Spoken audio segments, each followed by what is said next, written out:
బంగారం ధరలపై ఇరాన్ యుద్ధం ప్రభావం పడుతోందా? ఈ బంగారం ధర ఇంకా తగ్గుతుందా, ఏమవుతుంది అన్న చర్చ జరుగుతోంది. ఎందుకంటే చాలామంది ఇప్పటివరకు బంగారం ధర ఇంకా పెరుగుతుందని భావించారు. కానీ ఈ అంచనాలకు భిన్నంగా ఈ ధర పడిపోతుంది.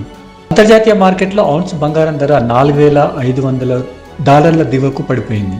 1983 తర్వాత ఒక వారంలో పసిడి ధర ఈ స్థాయిలో పతనమవడం ఇప్పుడే. కమాడిటీ ఎక్స్చేంజ్ గోల్డ్ ఫ్యూచర్స్లో ఔన్స్ బంగారం ఒక దశలో 2.47% మేర పతనమై $4,492 వద్ద ట్రేడ్ అయింది. ఔన్స్ వెండి 5% కుంగి $70 దిగువకు చేరింది. హైదరాబాద్లో 10 గ్రాముల మేలి బంగారం $149,992 ఉంది.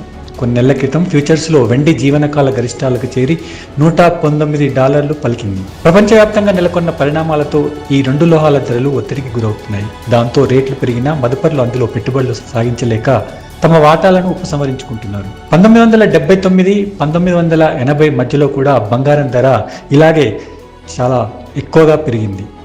ఒక ఔన్స్ ధర $850 పైకి చేరింది. అప్పుడు కూడా ఇరాన్లో విప్లవం కారణంగా చమురు సరఫరాకు అంతరాయం ఏర్పడింది. మరోవైపు అది ప్రచ్ఛన్న యుద్ధ సమయం. అంటే అమెరికా, రష్యాల వంటి రెండు శక్తివంతమైన దేశాల మధ్య ఉద్రిక్తతలు ఉండేవి.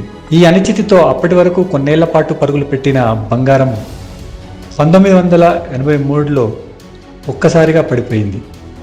ద్రవ్యోల్బణాన్ని నియంత్రించే లక్ష్యంతో అమెరికా ఫెడ్ వడ్డీ రేట్లను పెంచాలని నిర్ణయం తీసుకోవడం షాక్ ఇచ్చింది. అమెరికా డాలర్లను బలోపేతం చేసే చర్యగా దాన్ని భావించారు.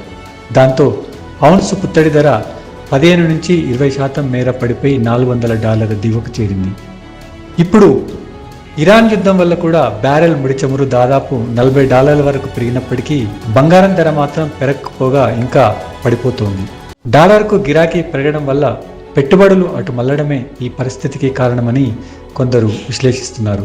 బ్యారెల్ చమురు ధర $200 చేరితే మాత్రం బంగారం ప్రస్తుత స్థాయిల నుంచి 15 నుంచి 20% మేర పెరిగి ఔన్స్ $5,400 నుంచి $6,000 పలకొచ్చన్న అంచనాలున్నాయి. ఇక వెండి ఔన్స్ ధర ప్రస్తుతం $76 వద్ద ఉన్నప్పటికీ ఇది $110 నుంచి $130 చేరొచ్చని అంటున్నారు.